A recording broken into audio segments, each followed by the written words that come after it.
বিসমিল্লাহির রহমানির রহিম। আসসালামু আলাইকুম। আমি প্যানে গুড় দিয়ে দিয়েছি। গুড়টা গলে আসলে গুড়টা আশ করে নিলাম। এখন চাল ভাজি গুঁড়া দিচ্ছি, চাল ভাজি দিচ্ছি, খুদ ভাজি, চালের যে ছোট ছোট খুদ হয় তাই দিচ্ছি। এবং নারকেল ছিল তাই নারকেল দিয়ে দিচ্ছি।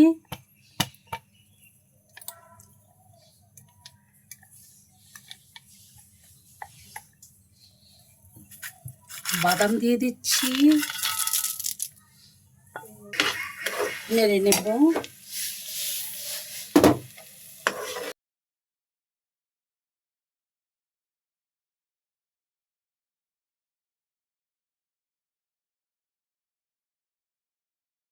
ভালো করে আসতেছি, তখনই আমি প্লেটে ঢেলে দেব।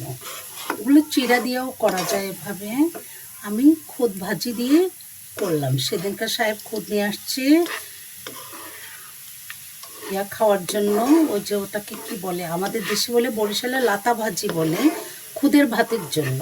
আর এখন লাতা ভাজি, সেটা দিয়ে আমি একটু ভেজে নিলাম। ভেজে রেখে আমি ভাবলাম যে কিছু ইসের মতো, বরফির মতো করে নেব। নারকেল দিলাম, বাদাম, দুধ। এখন আমি তুলে ফেলবো, ঢেলে ফেলবো। একটা বাটিতে, একটা প্লেটে আমি তেল মেখে রেখেছি। ঘি ব্রাশও করে দিতে পারবেন।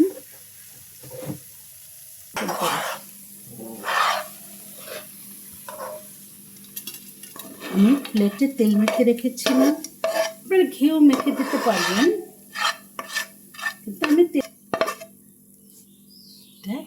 সাথে সাথে এটা বরফির আকারে শেপ দিয়ে দিতে হবে, নাহলে শক্ত হয়ে যায় দেরি হলে।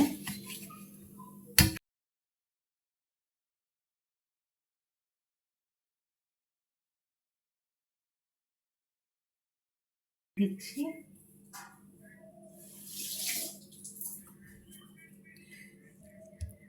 হাত দিয়ে শেপ করে নিতে হবে।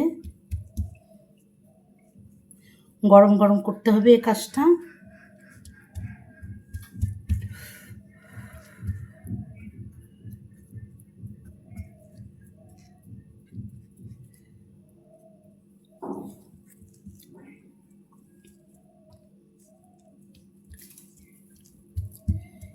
গরম গরম থাকতে এবার কেটে নিতে হবে।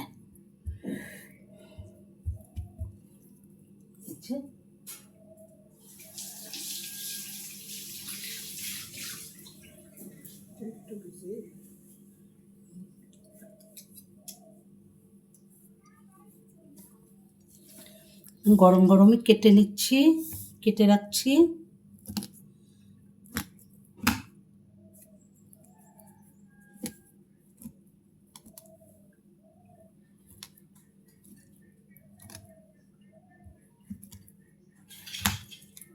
এটা আমার নাতির জন্য করছি।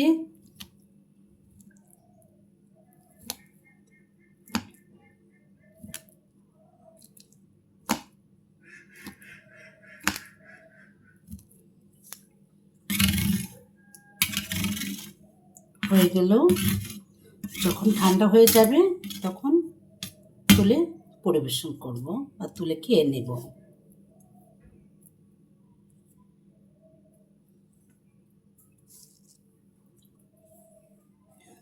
ভালো লাগলে লাইক, কমেন্ট, সাবস্ক্রাইব করে নেবেন।